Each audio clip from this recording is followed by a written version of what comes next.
All of my videos have been about learning. I try to consider myself a teacher after all. I want you to learn. But what does it mean to learn? How do you know when you've learned something, and what can you do with some idea or topic once you've learned it? Well, there's actually 3 different types of learning. The first type is fundamentals. It's the rudimentary. It's kind of where I specialize and where I have made videos about so far. The second, well, we'll come back to that because it's a blend of the other two. On the other side, the third type is technical knowledge. This is the actual fact information, the evidence, the numbers. These are derived from experimentation. It's a lot of memorization here. And in the middle, we'll come back to this, the second type is standard information. It's a combination of the two. It's what you could expect someone who studied a little bit to know, with basic knowledge. Starting with fundamental knowledge. This is the type that is just so abstract and general that it turns some people away from it. However, for me, it's really enticing because it sometimes jumps topics. When you learn something really fundamental, it keeps reappearing in the same topic, but it also hops from topic to topic. Like with numbers appear everywhere. So if you know how to count, if you know how to add, those are very early math ideas, you'll keep seeing that everywhere in math, and you'll see it everywhere else. In an example of chemistry, it would make sense that the world is made out of matter. That's a very fundamental idea. And you could see matter as either continuous or discrete. And if you choose the discrete route, you'll end up coming up with the idea of atoms or molecules, individual pieces of matter that can't be divided further. They have properties, and it would make sense that there might be multiple kinds. That's just coming from it with a logic approach that would have to be the way it is. That's very fundamental, very rudimentary.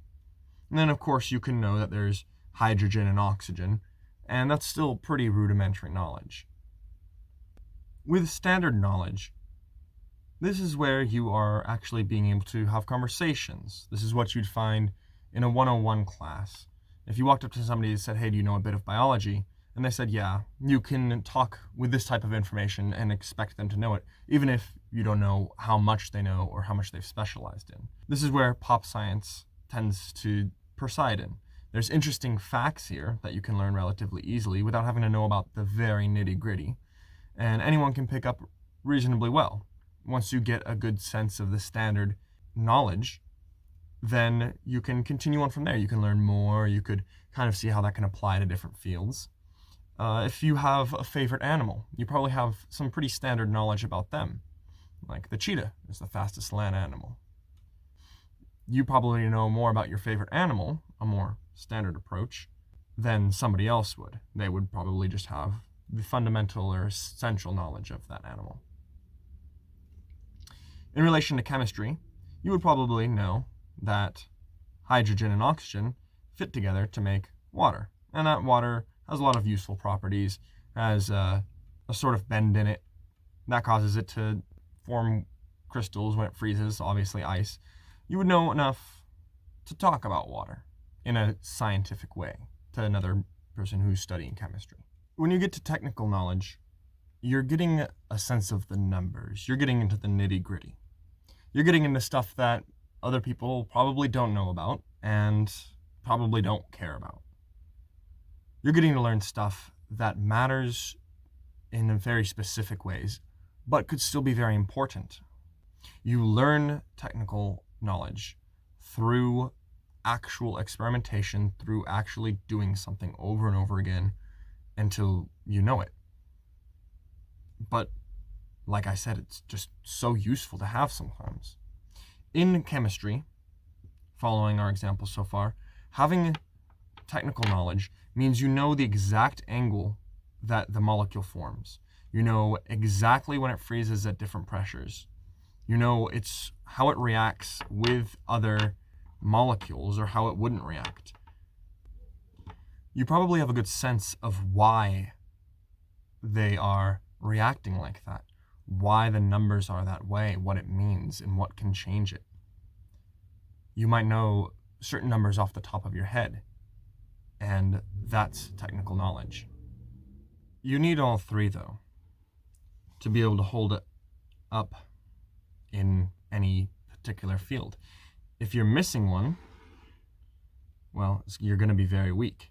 And if you're missing two, you might be able to stand in one specific spot, but anywhere else, and you'll simply fall over. And that goes for if you are particularly weak in one or two as well. You really do need a good helping of all three.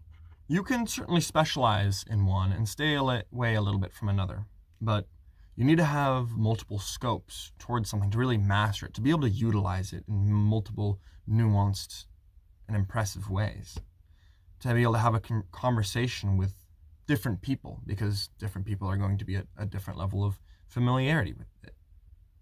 Let's take driving, for example.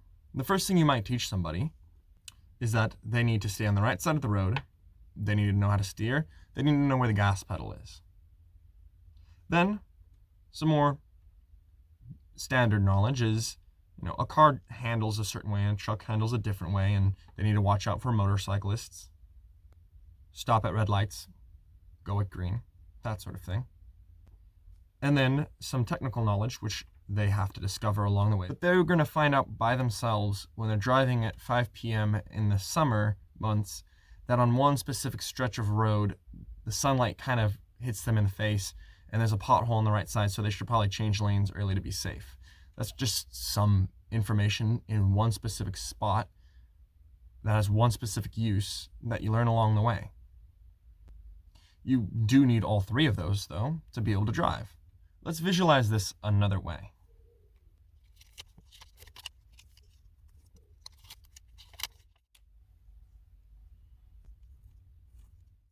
Let's visualize this as a tree.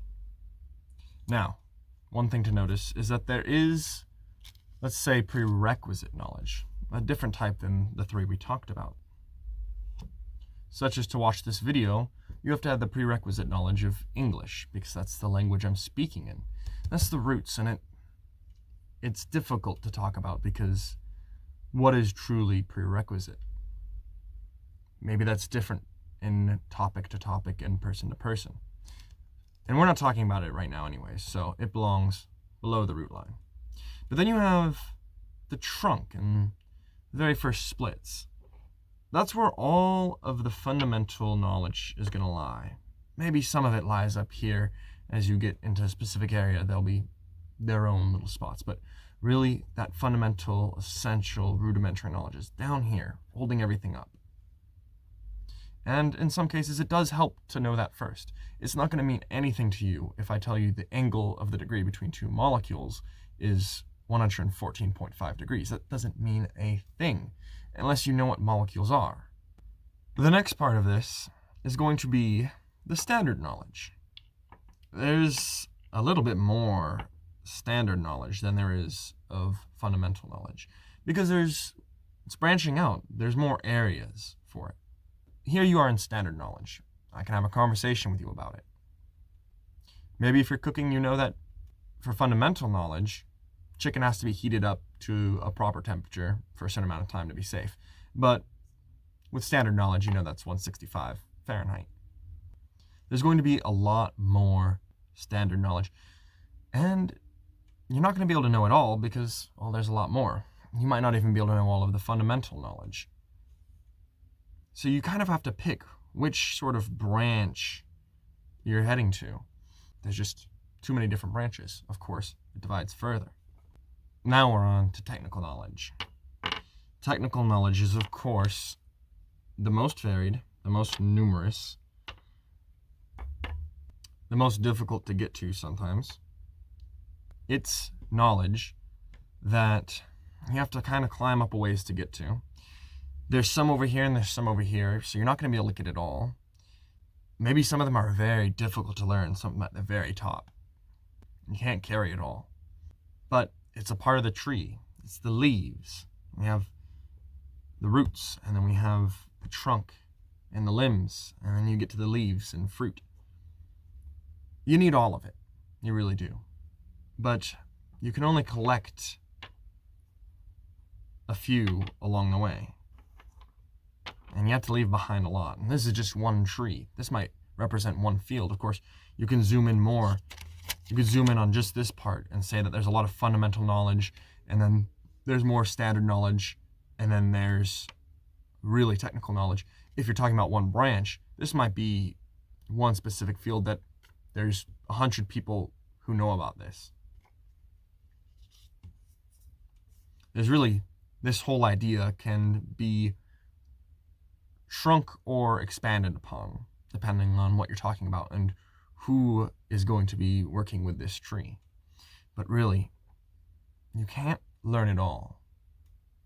You can only try to learn as much as you can from others, from books and from teachers, and from absorbing, from trying to get as much as possible.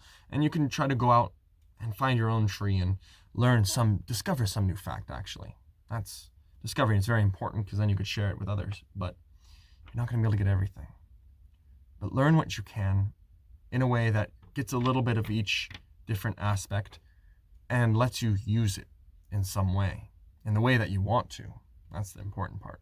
In the way that makes the world a better place. That is what learning is.